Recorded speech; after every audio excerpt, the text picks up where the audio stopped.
Right. This is the cleanup right here. Yeah. Today we invited the head of the Cali PA and staff for the governor to come live a day in my life, a day in the life of my constituencies, and to talk about the pollution that has been man-made, that has been generational. We need to put public health first. That's our job. Our job is to protect human health and the environment.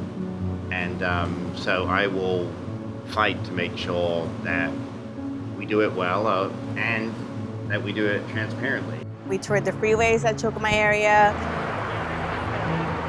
We toured a number of brownfields. Elementary is 0.2 miles away from here. That's where I went to school. So we stop by schools that are impacted by freeways, by rail yards, by chemical plants. You get to have the freeway over you and the rail yard is right there. We stopped by a refinery out there. And so just wanted to make sure that they saw firsthand the reality that we live in and the reality where we can't move out of. This is where we have to live because we don't have any other options. So there's a lot of talk about the goods that move through the 710 freeway. There's a lot of talk about the riverbed and how that's one of our open spaces. But both of those are concrete jungles that create a heat wave that really create a temperature that's maybe 7 to 8 degrees hotter on any given day in this community. And so how do we make sure that we are thinking about those pieces? We talked about the riverbed and how you have to cross 4 freeways and how unsafe that is. We're gonna have to go fast right now. Come on. To get to it, so you can use that green space.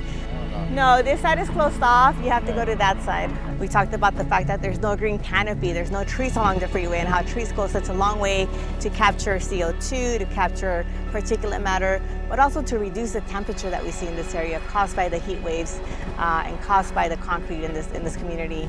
Today has just been about informing them. Jared, the head of the EPA, is in from this community, the governor is in from this community, and I don't want to assume that they know my reality, and so it's important for them to come out here and see what my reality and my constituents' realities are. The longer you stay in the area, the more toxic the video is getting. As we walk around the area, then you start to get a little bit of fresh air back into the visual element. You just grab it on the sides here, because there's some buttons on the side and you might concentrate. I should also say Eddy's been volunteering to do this whole project,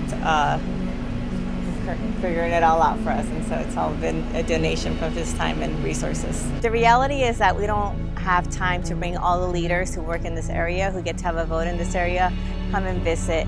And so I want to make sure that I have a way to take this experience and take it directly to them wherever they're at, and that way they don't have any excuse. They can't tell me they don't know or they don't get it.